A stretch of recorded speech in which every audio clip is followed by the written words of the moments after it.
नमस्कार दोस्तों, स्वागत है आप सभी का आपके अपने चैनल उत्तरापद क्लास में। दोस्तों, आज का विषय अधिगम पर बात करें। अधिगम में ऐसा टॉपिक है दोस्तों कि रीट हो चाहे बीटेट हो, यूपी टेट या सी टेट, यहाँ से क्वेश्चन देखने को मिलता है।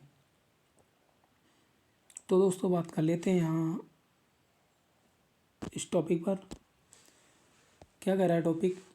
अधिगम एक व्यापक, सतत, जीवन पर्यंत चलने वाली महत्वपूर्ण प्रक्रिया। अधिगम क्या है? सतत, जीवन पर्यंत चलने वाली महत्वपूर्ण प्रक्रिया। मनुष्य जन्म के उपरांत ही सीखना प्रारंभ कर देता है और जीवन भर कुछ ना कुछ सीखता रहता। धीरे धीरे वह अपने आप को वातावरण से समायोजित यानी कि ढाल लेता है और ढालने का प्रयत्न करता है। इस समायोजन के दौरान वह अपने अनुभवों से अधिक लाभ उठाने का प्रयास करता है। इस प्रक्रिया को मनोविज्ञान में सीखना कहते हैं। जिस व्यक्ति में सीखने की जितनी अधिक शक्ति होती है, वह उतना ही उसके जीवन का विकास होता है। सीखने की प्रक्रिया में व्यक्ति अनेक क्रियाएं एवं उपक्रियाएं करता है, अतः सीखना किसी स्थिति के प्रति सक्रिय प्रतिक्रिया होती है या प्रक्रिया है। उदाहरण के लिए बात कर रहे हैं, छोटे बालक के सामने जलता दीपक ले जाने पर वह दीपक की लौ को पकड़ने का प्रयास करता है। क्या कह रहा है? अगर बालक के सामने अगर दीपक लेके जाएंगे तो वह लौ को पकड़ने का प्रयास करेगा। इस प्रयास में उसका हाथ जलने लगता है, वह हाथ को पीछे खींच लेता है। जब पुनः कभी उसके सामने दीपक लाया जाता है तो वह अपने पूर्व अनुभव के साथ लौ को पकड़ने के लिए हाथ नहीं बढ़ाता है, वरन उससे दूर हो जाता है। इसी विचार को स्थिति के प्रति प्रतिक्रिया करना कहते हैं। दूसरे शब्दों में कह सकते हैं कि अनुभव के आधार पर बालक के स्वाभाविक व्यवहार में परिवर्तन हो जाता है। अधिगम का सर्वोत्तम सोपान अभिप्रेरणा, जैसे वुडवर्थ ने कहा है कि इनके अनुसार सीखना विकास की प्रक्रिया है। क्या है? सीखना विकास की प्रक्रिया है। वी.एफ. स्किनर के अनुसार सीखना व्यवहार में उत्तरोत्तर सामंजस्य की प्रक्रिया है। गिलफोर्ड ने कहा है कि व्यवहार के कारण व्यवहार में परिवर्तन ही सीखना कहलाता है। कॉल्विन के अनुसार पहले से निर्मित व्यवहार में अनुभवों द्वारा ही परिवर्तन को अधिगम कहा जाता है। क्रो ने कहा है कि सीखना एवं ज्ञान अभिवृत्तियों का अर्जन ही अधिगम कहा जाता है। उपरोक्त परिभाषाओं से स्पष्ट होता है सीखने के कारण व्यक्ति के व्यवहार में परिवर्तन आता है। क्या आता है? सीखने के कारण व्यवहार में परिवर्तन आता है। व्यवहार में यह परिवर्तन बाह्य एवं आंतरिक दोनों प्रकार से हो सकता है। अतः सीखना एक प्रक्रिया है जिससे अनुभव एवं प्रशिक्षण द्वारा व्यवहार में स्थायी या अस्थायी परिवर्तन दिखाई देता है। ऐसी बात करें सीखने के नियम, मुख्य नियम और गौण नियम। मुख्य नियम में तत्परता का नियम, अभ्यास का नियम और प्रभाव का नियम। अभ्यास के दो उपनियम हैं जिसे उपयोग और अनुप्रयोग का नियम कहते हैं। गौण की बात कर लें, बहु अनुक्रिया का नियम और मानसिक स्थिति का नियम, आंशिक क्रिया का नियम, समानता का नियम और सहचारी परिवर्तन का नियम कहते हैं। बात करें अधिगम के मुख्य नियम, 3 प्रकार के हैं। तत्परता का नियम, इस नियम के अनुसार जब व्यक्ति किसी कार्य को करने के लिए पहले से तैयार रहता है, वह कार्य उसे आनंद देता है एवं शीघ्र ही सीख लेता है। इसके विपरीत जब व्यक्ति कार्य करने के लिए तैयार नहीं रहता है, सीखने की इच्छा नहीं होती है, वह झुंझला जाता है या क्रोधित होता है, उसे सीखने की गति धीमी हो जाती है। बात करते हैं अभ्यास का नियम। इस नियम के अनुसार व्यक्ति जिस क्रिया को बार बार करता है उस शीघ्र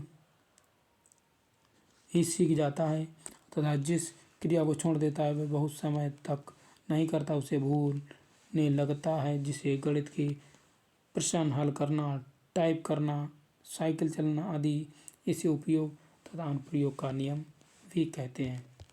प्रभाव का नियम इसके लिए बात करते हैं तो इस नियम के अनुसार जीवन में जिस कार्य को करने एवं व्यक्ति पर अच्छा प्रभाव पड़ता है, करने पर व्यक्ति पर अच्छा प्रभाव पड़ता है या सुख या संतोष मिलता है, उन्हें वह सीखने का प्रयत्न करता है एवं जिन कार्यों को करने पर व्यक्ति पर बुरा प्रभाव पड़ता है उन्हें वह करना छोड़ देता है। इस नियम को सुख तथा दुख या पुरस्कार तथा दंड का नियम भी कहा जाता है। दोस्तों, अगर अभी तक चैनल को सब्सक्राइब नहीं किया तो सब्सक्राइब कर लें, बेल आइकन को प्रेस कर लें।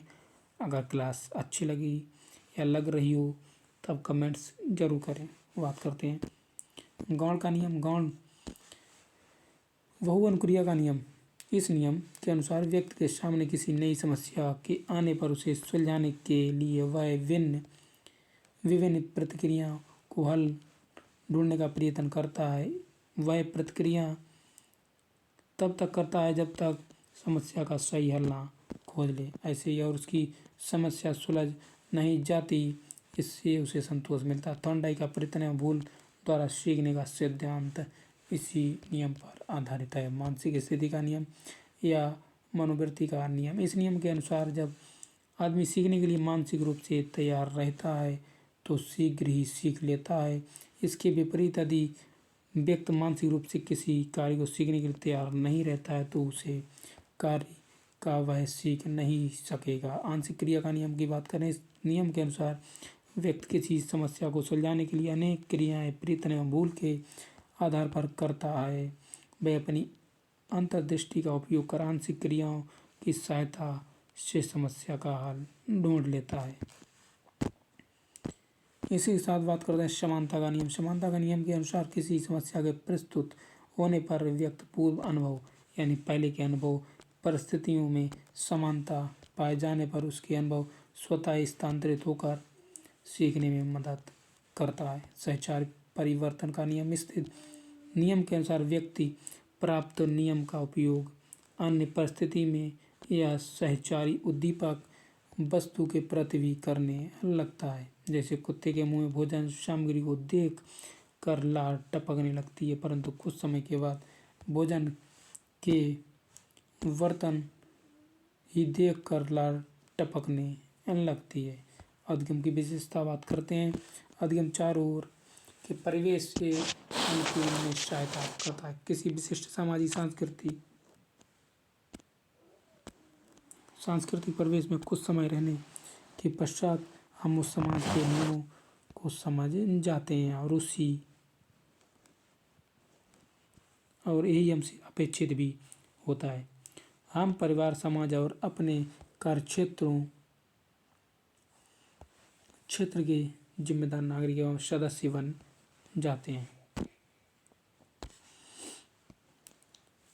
यह सब सीखने के कारण ही संभव है। हम विभिन्न प्रकार के कौशलों को अर्जित करने के लिए सीखने का ही प्रयोग करते हैं, परंतु सबसे जटिल प्रश्न यह है कि हम सीखते समय कैसे हैं और कैसे सीखते हैं।